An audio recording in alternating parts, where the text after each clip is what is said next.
During the pandemic, the Pope has asked Europe to face the crisis by re-energizing the dream of its founding fathers. Obviously, this recommendation isn't limited to the past.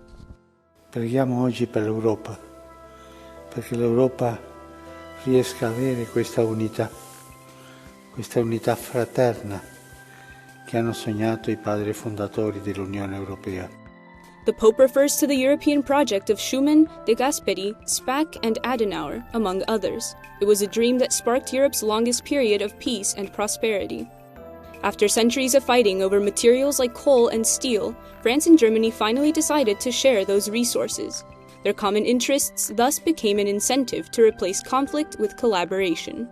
Hasta que nace la Unión Europea. Before the birth of the EU, relations between countries were based on a balance of power.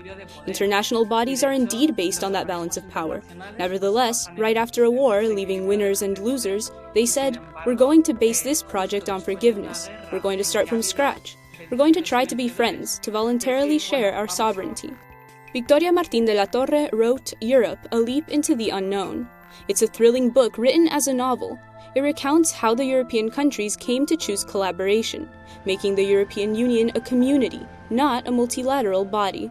Lo que querían era cambiar la actitud. They wanted to change people's attitudes. They wanted to achieve a peace based on mutual trust, friendship, and a sense of forming part of the same community.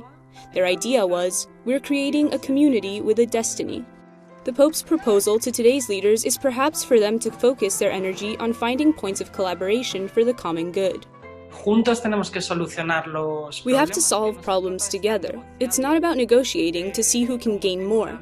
Instead, if we can manage to find a solution that serves the common good, which St. Thomas said is more than the sum of its individual parts, then we can build a community. The European Union has given the old world more than 50 years of prosperity, as well as legislation that puts intrinsic human dignity at the forefront. Interestingly enough, two of the community's strongest proponents, Robert Schuman and Alcide de Gasperi, are in the process of beatification.